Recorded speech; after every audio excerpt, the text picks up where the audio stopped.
काग अत्यन्तै बौद्धिक चरा हो। अनुसन्धानहरूले देखाएका छन् कि कागले औजार बनाउने, जटिल समस्याहरू समाधान गर्ने र योजना बनाउने क्षमता समेत राख्दछ। काग अनुहार सम्झन सक्छ। यदि तपाईले कुनै कागलाई जिस्क्याउनु र दुःख दिने काम गर्नुभयो भने उसले तपाईलाई चिन्नेछ र अरू कागहरूलाई पनि चेतावनी दिनेछ। यो सोशल लर्निङ भनिने क्षमताका कारण हो।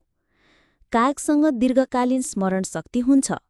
तिनीहरूले वर्षौंसम्म मान्छेको अनुहार वा घटनाहरू सम्झन सक्छन्। कागहरू मृत कागको वरिपरि भेला हुन्छन्। यस्तो व्यवहार अनुसन्धानकर्ताहरूले फ्युनरल ग्यादरिङ भनेका छन्। यो तिनीहरूले खतराको स्रोत बुझ्न खोजेका कारण हुन्छ। काग हाँस्न जस्तै आवाज निकाल्छन्। तिनीहरू खुसी वा उत्तेजित हुँदा विभिन्न किसिमका आवाज निकाल्छन् जसले आपसी सञ्चारमा सहयोग गर्छ।